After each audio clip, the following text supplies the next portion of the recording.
Hello বন্ধুরা, তোমরা সবাই কেমন আছো? আশা করি সবাই ভালো আছো। দেখো, সকাল সকাল দীঘা চলে গিয়েছিলাম। ওখান থেকে একটা জায়গায় গিয়েছিলাম, বিচিত্রপুর বলে একটা জায়গা। দেখো জায়গাটা কত সুন্দর, আমি দেখাবো। ফার্স্ট আমি ঘুরে ঘুরে দেখছিলাম জায়গাটা কীরকম।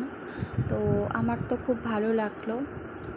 আমরা সবাই একটু ডান্স করছিলাম, সবাই আমরা একটু ডান্স করতে ভালোবাসি, তাই একটুখানি করছিলাম।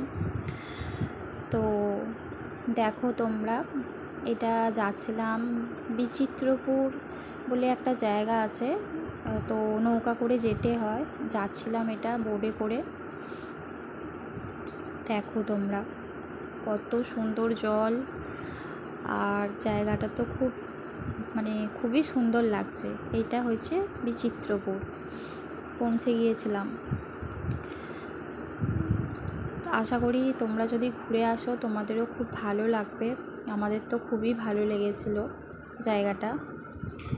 দেখো, সকাল সকাল আমার সোনাটা দোল খেতে আরম্ভ করে দিয়েছে। গিয়েই বলে, মা আমিও চাপছি, তুমিও একটু চাপো। বলে আমিও একটু চেপে নিলাম। তো তোমাদের যদি ভালো লাগে তোমরাও ঘুরে এসো সবাই। আজকের মতো টাটা, তোমরা সবাই ভালো থেকো।